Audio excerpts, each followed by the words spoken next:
Okay. Good afternoon, class. Today's topic of lecture is drying process. Okay. It is a process in which heat is used for removal of the liquid that is present in the solid. Okay. By means of heat. ठीक है. ये ऐसे process होते हैं जिसमें solid को heat किया जाता है, जिसमें क्या होता है, अगर solid में अगर liquid particles present होते हैं या molecules present होते हैं तो वो remove हो जाते हैं. ठीक है. The equipment that are used for drying process is called dryer. Two type of operation or process involved in the drying process, that is heat transfer and second is mass transfer. ठीक है. अगर आप किसी भी liquid को गर्म करते हैं तो जो हीटिंग होती है उसमें क्या होता है, अगर आप किसी भी हीटिंग या किसी भी इक्विपमेंट में रखेंगे, अगर जो हीटिंग करेंगे तो पहली चीज होती है हीटिंग ट्रांसफर होना. ठीक है. जब हीट ट्रांसफर होगी तो जो मॉलिक्यूल है अब वो क्या करेंगे, स्टार्ट होंगे कन्वर्ट होना, लिक्विड के मॉलिक्यूल कन्वर्ट होंगे वेपर्स में. ठीक है. तो जब ये लिक्विड के मॉलिक्यूल वेपर्स में कन्वर्ट होते हैं ये कहलाता है मास ट्रांसफर. ठीक है. तो कोई भी ड्राइंग प्रोसेस में अगर कोई भी ड्राइंग प्रोसेस परफॉर्म की जा रही है तो उसमें दो ऑपरेशंस इन्वॉल्व होते हैं. First is heat transfer, second is mass transfer. ठीक है. क्लियर हो गया? Yes, ma'am. Excuse me, ma'am. हाँ बेटा. Ma'am, Diksha is requesting you. हाँ दिख गया. दीपक. Ma'am, Mayank also shared. Okay.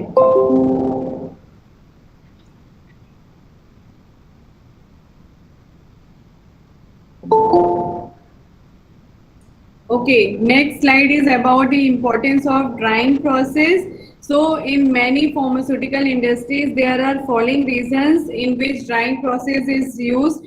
First, to avoid or eliminate moisture which may leads to corrosion and decrease the product or drug stability. Okay, अगर आपके किसी भी doses form में अगर ऐसी ड्रग प्रेजेंट है जो वाटर की प्रेजेंस में खराब हो सकते हैं, उसमें ऑक्सीडेशन हो सकता है, हाइड्रोलिसिस हो सकता है या बैक्टीरियल ग्रोथ हो सकती है, तो क्या होगा, आपके प्रोडक्ट की स्टेबिलिटी भी खराब होगी, प्लस ड्यू टू ऑक्सीडेशन और हाइड्रोलिसिस रिएक्शन की वजह से जो प्रॉपर्टीज होती हैं ड्रग की वो भी अफेक्ट होती हैं. ठीक है.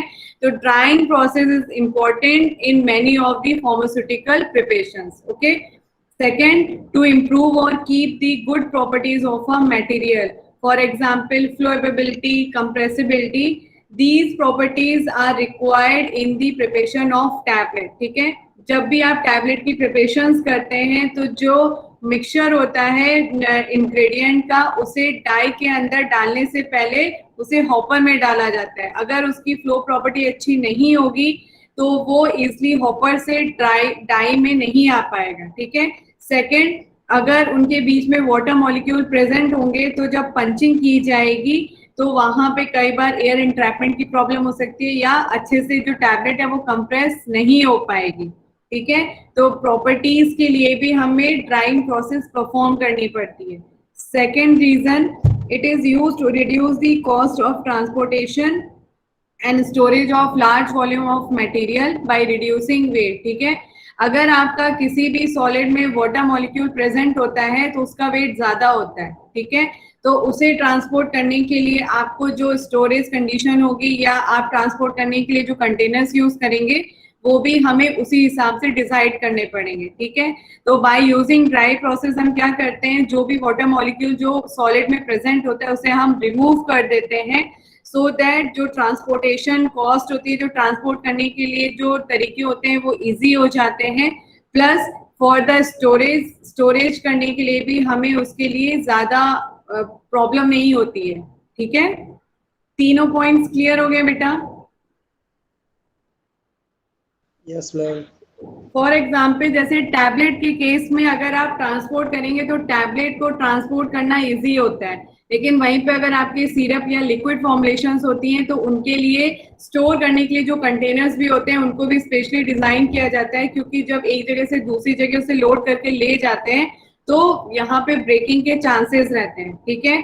अगर वहीं पे आपकी ऐसी कोई फॉर्मुलेशन है जो लिक्विड स्टेट में, तो उसको स्टोर करने के लिए भी आपको उसमें टेम्परेचर, ह्यूमिडिटी प्लस और जो कंडीशंस हैं उसको लिक्विड प्रिपरेशन को स्टेबल बनाने के लिए जरूरत है वो ज्यादा जरूरी पड़ेगी, जो मतलब ज्यादा हमें मेहनत करनी पड़ेगी। बट इन केस ऑफ अगर आपकी कोई ड्रग सॉलिड फॉर्म में है तो उस केस में आपके जो स्टोरेज कंडीशन है वो ज्यादा प्रॉब्लम नहीं क्रिएट करती है, इसलिए आप उन्हें रूम टेम्परेचर पे भी स्टोर करके रख सकते हो। ठीक है। फोर्थ है to make the material easy and more suitable for handling. ठीक है। फिफ्थ रीजन है vegetable drugs are dried before extraction to facilitate grinding and avoid deterioration during the storage. ठीक है। कोई भी एक्सट्रैक्शन प्रोसेस को परफॉर्म करने से पहले भी क्या होता है, जो वेजिटेबल ड्रग्स होती है उनको अच्छे से ड्राई किया जाता है। ड्राई करने से क्या होता है, जब आप उसे ग्राइंडर में रखते हैं तो वो अच्छे से ग्राइंड हो जाता है, जो पार्टिकल साइज होते हैं वो यूनिफॉर्म साइज के होते हैं, जिस वजह से जो एक्सट्रैक्शन है वो अच्छे से परफॉर्म हो पाता है। प्लस जब आप उन्हें स्टोर करके रखते हैं तो उनका स्टोरेज भी आप प्रॉपर्ली कर सकते हैं। ठीक है। In the final step of evaporation, filtration and crystallization drying is perform की जाती है। ठीक है। तो ये सारे रीजंस हैं जो जिनके लिए ड्राइंग प्रोसेस की जाती है। ठीक है बेटा, समझ में आ गया इंपॉर्टेंस ऑफ ड्राइंग प्रोसेस? जी मैम। Next है what are the factors that are considered during selection of dryer? First, whether the product is sensitive to heat or not. ठीक है। अगर आपका प्रोडक्ट थर्मोलेबाइल नेचर का होगा या थर्मोसेंसिटिव होगा तो हमें उसकी heating in a control manner perform करनी पड़ेगी। ठीक है। Second, physical characteristics of the product before drawing. अगर आपका प्रोडक्ट क्रिस्टलाइन नेचर का है या स्टिकी नेचर का है तो ये सारे फिजिकल कैरेक्टरिस्टिक्स चेक किए जाते हैं कि जिस भी प्रोडक्ट की आप ड्राइंग प्रोसेस परफॉर्म करने वाले हैं वो किस नेचर का है, क्रिस्टलाइन नेचर का है, अमॉर्फस नेचर का, स्टिकी नेचर का है या गमी नेचर का है। As per the characteristics of the product drying process perform की जाती है। ठीक है। थर्ड फैक्टर है nature of solvent to be remove. For example, अगर आपके किसी भी प्रोडक्ट में सॉलिड या सॉलिड मास में अगर अल्कोहल यूज किया जाएगा एज अ सॉल्वेंट तो उसे रिमूव करने के लिए हीटिंग कम जरूरत पड़ेगी, टाइम कम लगेगा। लेकिन अगर आपके किसी प्रोडक्ट में वाटर को यूज किया गया एज अ सॉल्वेंट तो उसको हीटिंग करने के लिए टाइम ज्यादा लगेगा एंड जो टेम्परेचर है वो भी कंसीडर करना पड़ेगा। ठीक है। फोर्थ है रिक्वायरमेंट ऑफ एसेप्टिक कंडीशन और not for carried out the drawing process. Aseptic conditions means होता है ऐसी कंडीशन जो ऐसे एरिया में किया जाता है जहां पे जो जितनी भी ह्यूमिडिटी है, टेम्परेचर है, उन सबको एक कंट्रोल मैनर में मतलब मेंटेन किया जाता है। ठीक है। ऐसी कंडीशन जहां पे डस्ट का लेवल 0 के बराबर होता है और जो भी आपके जो भी प्रोसेस परफॉर्म किए जाते हैं उसके पहले हर चीज की अच्छे से सफाई की जाती है। ठीक है। तो एसेप्टिक कंडीशंस अगर रिक्वायर्ड होती है किसी प्रोडक्ट की, अगर ड्राइंग प्रोसेस कैरिड आउट करना है तो ये सब भी हमें चेक करना पड़ता है। ठीक है। क्योंकि कई बार होता है अगर मान लीजिए आपकी मेनली पेरेंटल प्रिपरेशंस हैं, ठीक है, या फिर कोई ऐसी प्रिपरेशन है जिसमें आपको जो एक्स्ट्रा सॉल्वेंट है उसे रिमूव करना है, तो अगर वो solvent during drawing process remove किया जा रहा है, ठीक है, अगर किसी वजह से वो उसी फॉर्मुलेशन में आके दोबारा से ऐड हो जाए या किसी और फॉर्मुलेशन में जाके अटैच हो जाए तो कंटामिनेशन के चांसेस हो सकते हैं। ठीक है। तो ऐसे प्रोडक्ट जिनमें एसेप्टिक कंडीशन रिक्वायर्ड है नहीं है ड्यूरिंग ड्राइंग प्रोसेस, ये भी चेक करना पड़ता है। ठीक है। फिफ्थ पॉइंट है quantity of the product to be dry. ठीक है। अगर आपका प्रोडक्ट का क्वांटिटी कम होगी तो उसको ड्राइंग करने के लिए टाइम कम लगेगा एंड हीटिंग का जो लेवल होगा वो भी कम होगा। ठीक है। लेकिन वहीं पे अगर आपका जो क्वांटिटी है वो अगर ज्यादा होगा तो हमें उसको किस तरीके से ड्राइंग करनी है। अगर मान लीजिए एक ट्रे है, ठीक है, ट्रे में आपने प्रोडक्ट को रखा, ठीक है, अगर आपने प्रोडक्ट को यूनिफॉर्मली स्प्रेड कर दिया पूरे ट्रे में तो उसकी जो ड्राइंग है वो यूनिफॉर्मली होगी। ठीक है। लेकिन मान लीजिए अगर आपकी ड्रग की क्वांटिटी बहुत ज्यादा है, आपकी जो लेयर बन रही है वो डबल ट्रिपल लेयर बन रही है, तो उनकी ड्राइंग परफॉर्म करने के लिए आपको टाइम लगेगा प्लस हीटिंग आपको मेंटेन करनी पड़ेगी। ठीक है। क्योंकि कई बार होता है, फॉर एग्जांपल जैसे आप लोगों ने देखा होगा ओवन जो होता है, ओवन में क्या होता है, अगर आप कोई भी मटेरियल या कोई भी चीज खाने की रखते हैं तो जो ऊपर वाली लेयर होती है वो जल्दी हीट हो जाती है और जो बीच वाला जो पार्ट होता है वो हीट नहीं हो पाता है अच्छे से। ठीक है। तो अगर प्रोडक्ट की क्वांटिटी ज्यादा होगी तो हमें हीट को भी देखना पड़ेगा कि हीटिंग सब जगह यूनिफॉर्मली तरीके से स्प्रेड हो ताकि ड्राइंग प्रोसेस अच्छे से हो सके, ठीक है। सिक्स्थ है कॉस्ट इन्वॉल्व।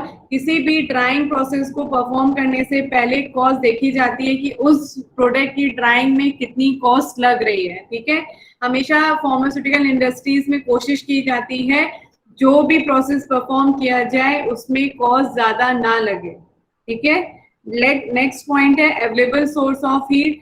ये देखा जाता है कि जो हीट है उसका सोर्स कैसा है, फैन के थ्रू एयर्स को सर्कुलेट किया जा रहा है, हीटर्स दिए जा रहे हैं, हीटर्स में जो हीट है वो किस तरीके से ट्रांसमिट हो रही है। तो ये सारे फैक्टर्स कंसीडर किए जाते हैं during selection of any dryers, ठीक है। क्लियर हो गया बेटा? Yes, ma'am. Next है there are two type water that are found in the solid mass. First is the bound water and second is the unbound water. Bound water means होता है ऐसा water जो solid particle के साथ bound होके बना हुआ है, ठीक है। और अनबाउंड वाटर वो होता है जो सॉलिड पार्टिकल्स के साथ अनबाउंड कंडीशन में, मतलब बंधा हुआ नहीं है, फ्री फॉर्म में, ठीक है। तो अगर किसी भी वेट सॉलिड मास की हीटिंग परफॉर्म की जाती है तो जो अनबाउंड वाटर होता है वो इजिली एस्केप हो जाता है and convert into the vapours, ठीक है। लेकिन जो बाउंड वाटर होता है उसे टाइम लगता है कन्वर्ट होने में, ठीक है। तो इसीलिए आपने देखा होगा कई बार जैसे घरों में भी स्पून जो होते हैं, ठीक है, अगर स्पून्स को अगर आप धोने के बाद सुखाने के बाद अगर आप ह्यूमिडिटी मेनली अगर ह्यूमिडिटी कंडीशन है तो जो स्पून है अगर आप उसकी तुरंत अगर हीटिंग करते हैं तो आपने देखा होगा कई बार उसमें से वाटर मॉलिक्यूल या वेपर्स हल्की सी निकलती हैं। कभी चेक किए हैं आप लोगों ने? नहीं किया है तो आज जाके देखिएगा, अभी जाइएगा स्पून उठाइएगा, गैस के ऊपर हल्का सा रखिएगा, तो स्पून में जैसे ही आप उसे हल्की सी हीट प्रोवाइड करेंगे तो जो बाउंड वाटर है वो अब उसमें बचा हुआ है, वो बाउंड वाटर अब एस्केप होना शुरू करेगा, ठीक है। तो इस टाइप के वाटर को हम कहते हैं बाउंड वाटर, और जो हीट करने पे इजिली सॉलिड मास से रिमूव हो जाते हैं it is called as unbound water. Okay, so bound water is the minimum water that is held by the material and exert an equilibrium vapor pressure less than the pure water at the same temperature, ठीक है। तो ये vapour pressure कम amount में exert करते हैं, ठीक है। Unbound water is the amount of water held by the material that exert an equilibrium vapour pressure that is equal to the pure water at the same temperature, ठीक है। So it is about the water that is present in the wet solid mass.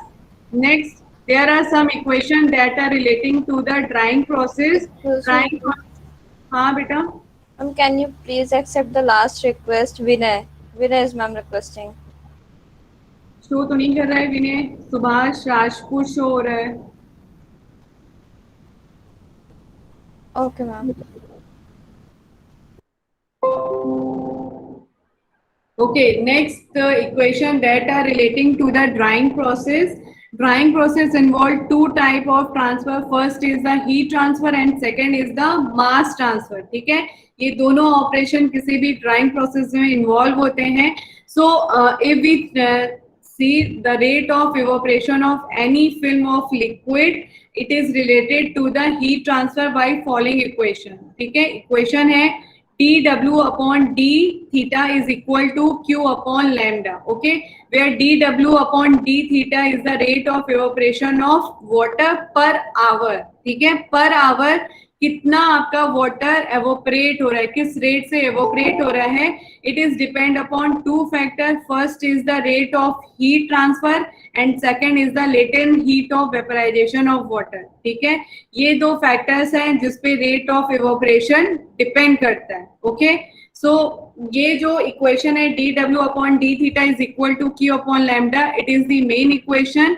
इसके अलावा अगर इसमें एक इसी equation में अगर आप कोई ड्राइविंग फोर्स एक्ट कर दो, मतलब अगर मान लीजिए अगर आपको चेक करना है rate of evaporation in the presence of humidity, ठीक है, तो इक्वेशन क्या हो जाएगी, इन दैट केस जो इक्वेशन है वो आपकी हो जाएगी dW upon d theta is equal to coefficient A bracket HS minus HG, ठीक है, where HS is the absolute humidity at evaporating surface and HG is the absolute humidity in passing air stream, ठीक है। अगर आपने देखा हो, अगर atmosphere में ह्यूमिडिटी अगर प्रेजेंट होती है, जो रेट ऑफ मास ट्रांसफर होता है वो कम हो जाता है, ठीक है। तो यहाँ पे वही चीज बताई गई है कि अगर रेट ऑफ इवापोरेशन जो डिपेंड करता है वो रेट ऑफ हीट ट्रांसफर पे डिपेंड करता है, plus latent heat of vaporisation of water पे डिपेंड करता है। लेकिन अगर उसमें एक फैक्टर अगर आप कंसीडर कर दो ह्यूमिडिटी, तो ह्यूमिडिटी की वजह से रेट ऑफ ट्रांसफर या रेट ऑफ इवापोरेशन पे क्या इफेक्ट पड़ेगा, ये यहाँ इक्वेशन में मेंशन किया गया है, ठीक है। समझ में आया बेटा? बेटा क्लियर हुआ? मैम एक बार रिपीट कर दीजिए। बेटा देखिए यहाँ पे दो इक्वेशन दिखाई पड़ रही है जो बोल्ड से लिखी हुई है, dw upon d theta is equal to q upon lambda, first equation and second equation, दो इक्वेशंस दिखाई पड़ रही हैं। Yes ma'am. ठीक है, तो जो फर्स्ट इक्वेशन है उसमें कोई ह्यूमिडिटी नहीं है, गर्मियों के टाइम है, मान लीजिए गर्मियों के टाइम है, अगर आपको रेट ऑफ इवापोरेशन चेक करना है किसी भी लिक्विड का, तो वो दो फैक्टर पे डिपेंड करते हैं, फर्स्ट है आपका Q एंड सेकंड है आपका लैम्डा, ठीक है। Q क्या है? रेट ऑफ हीट ट्रांसफर, किस रेट पे हीट ट्रांसफर किया गया उस लिक्विड को। Second latent heat of vaporisation of water, मतलब वो हीट जब जो मॉलिक्यूल है अपना फॉर्म चेंज करेगा, ठीक है, तो उसे कितनी हीट की जरूरत पड़ेगी, ठीक है। तो यहाँ पे ये दिया है, जो फर्स्ट इक्वेशन है वो तब बताई गई है जब आपके एटमॉस्फेयर में ह्यूमिडिटी प्रेजेंट नहीं है, ठीक है। तो जो रेट ऑफ इवापोरेशन है डायरेक्टली डिपेंड करता है रेट ऑफ हीट ट्रांसफर पे and latent heat of vaporisation of water पे, ठीक है। Second equation is used when there is one driving force is used, that is humidity, ठीक है। अगर आपके एटमॉस्फेयर में ह्यूमिडिटी प्रेजेंट होती है तो जो मास ट्रांसफर होता है या फिर रेट ऑफ इवोपरेशन होता है वो कहीं ना कहीं अफेक्ट होता है due to the presence of humidity in the atmosphere, ठीक है। समझ में आया? Yes ma'am. ठीक है, तो जो सेकंड इक्वेशन दी गई है वो यूज किया गया है जब ड्राइविंग फोर्स यूज किया गया है ह्यूमिडिटी, ठीक है। ओके, उसके बाद यहाँ पे एक ओवरऑल इक्वेशन, जो इक्वेशन नंबर 5 है, वो ओवरऑल इक्वेशन है कि जो हीट ट्रांसफर हो रहा है किस किस वजह से होता है, कंडक्शन की वजह से होता है, कन्वेक्शन की वजह से होता है एंड रेडिएशन की वजह से होता है, ठीक है। तो अगर जो हीट ट्रांसफर हो रहा है अगर इन तीनों की वजह से हो रहा है तो जो इक्वेशन यूज की जाती है वो यहाँ पे मेंशन की है, इक्वेशन नंबर 5, ठीक है। आप लोग के कोर्स में डेरिवेशन नहीं है, ठीक है, समझ में आ गया है बेटा? आवाज आ रही है? yes, ये जो स्लाइड है वो इसलिए बनाई है, आप लोग के बुक पे मेंशन नहीं किया गया है, लेकिन आप लोग के जो पेपर्स हुए सुटिक्स के कुछ पेपर्स में उन्होंने मेंशन किया, ये क्वेश्चन आया है, what are the equation that are related to the drying, तो इसीलिए यहाँ पे ये मैंने स्लाइड बनाई है, ठीक है। समझ में आ गया? तो अगर आपसे पूछा जाए वो कौन कौन से फैक्टर्स हैं जो ड्राइंग प्रोसेस को अफेक्ट करते हैं, तो फैक्टर्स को मेंशन करने के लिए आपको ये इक्वेशन मेंशन करनी पड़ेगी, ठीक है। क्लियर हो गया है?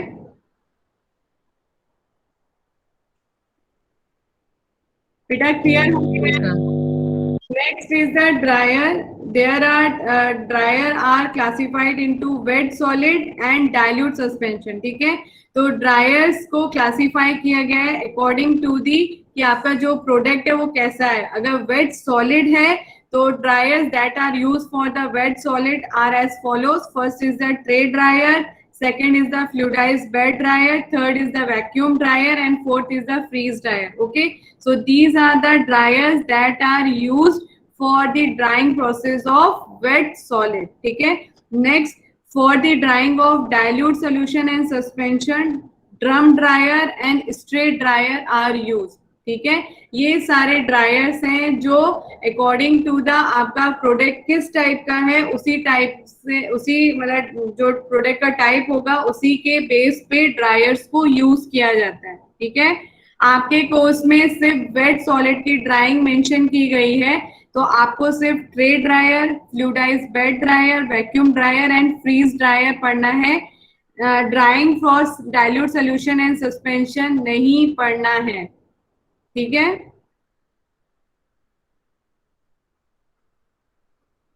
बेटा सुनाई पड़ रहा है? Yes ma'am. अच्छा, यहाँ पे ये जो लास्ट में डाइल्यूट सोल्यूशन के केस में स्प्रे ड्रायर है, ठीक है, स्प्रे ड्रायर नहीं है, स्प्रे ड्रायर है। Okay, so start with the drying of the wet solid. इसमें जो सबसे पहला ड्रायर है वो है ट्रे ड्रायर। पहले मैं इसका एक आउटलाइन दे देती हूँ। जो ट्रे ड्रायर्स होते हैं, ये ड्रायर आप लोगों ने लैब में देखे होंगे, देखे बेटा? सुटिक्स की लैब में ये ड्रायर देखे? Ma'am, the hot air dryer. Hot air dryer? Yes, ma'am, there was a hot air dryer in which plates are present. हाँ हाँ, मेनली अगर आप जितनी भी ड्रायर्स देखोगे उनमें ट्रे यूज की जाती है और हॉट एयर को सर्कुलेट किया जाता है। Okay. Hot air oven. Yes, ठीक है? oven. ठीक है, तो जो आप लोग की लैब में है मेनली वो ट्रे ड्रायर है, ठीक है। आप लोगों ने देखा होगा अगर ड्रायर में ट्रे, जो ड्रायर्स हैं उनको अकॉर्डिंग टू दी शेप और उनके फंक्शन के हिसाब से उन्हें अलग अलग क्लासीफाई किया गया है, ठीक है।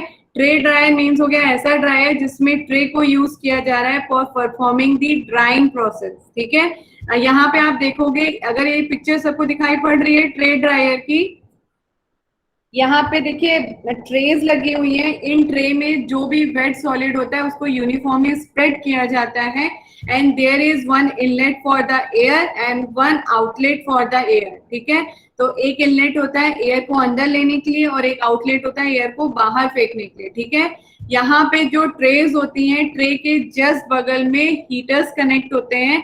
ये हीटर क्या करते हैं, अंदर टेम्परेचर को रेगुलेट करने में काम करते हैं, ठीक है। अगर इसमें नीचे एक पैनल बना होता है जिसमें टेम्परेचर सेट किया जाता है, जो टेम्परेचर आप सेट करते हो उसी पे ये जो हीटर्स होते हैं, ये कॉइल्स होते हैं, ये अपना काम करते हैं, हीटिंग परफॉर्म करते हैं, ठीक है। तो यहाँ पे क्या है, जो हीटर्स हैं ये ट्रे के अगल बगल दोनों साइड पे होती हैं और इन ट्रेज में जो भी वेट सॉलिड मास होता है उसे यूनिफॉर्मली स्प्रेड किया जाता है, ठीक है। नीचे साइड में एक फैन होता है, this fan help in circulating the air uniformly, ठीक है। जो एयर है, जो गर्म एयर है, हीटर की वजह से जो आपकी हवा है, जो एयर है वो गर्म हो गई है, उसे यूनिफॉर्मली हर जगह स्प्रेड करने के लिए इसमें नीचे एक फैन लगाया जाता है जो एयर के सर्कुलेशन में हेल्प करता है, ठीक है। क्लियर हो गया है? Yes, ma'am. ठीक है, तो यहाँ पे जो एयर इनलेट है ये इस तरीके से एक डायरेक्शन में जाती है और इस तरीके से bye the help of fan जो एयर है वो पूरे आपके ड्रायर में सर्कुलेट होती है, ठीक है।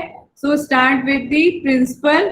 इन tray dryer hot air is continuously passed over the wet mass and heat transfer takes place by the force convection method, ठीक है।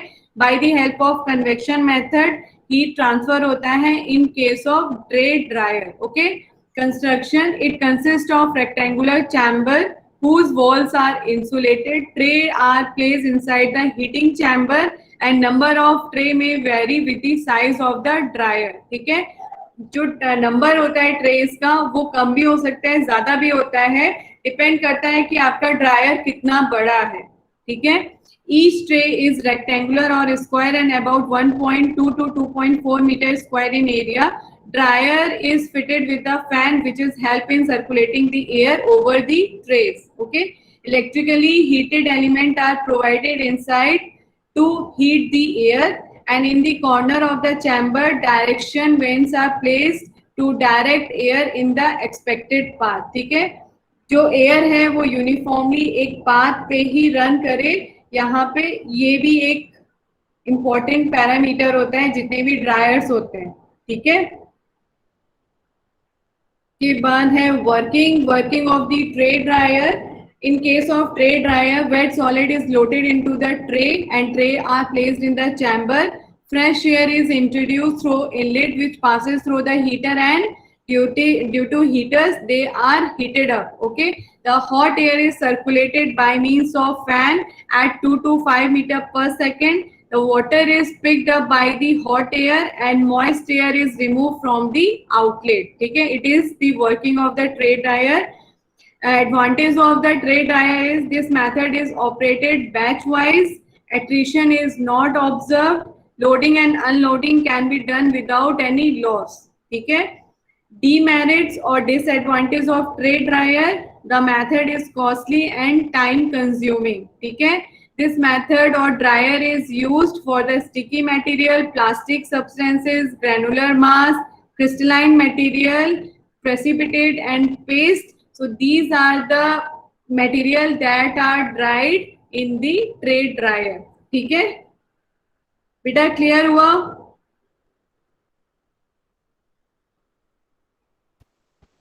आवाज आ रही है?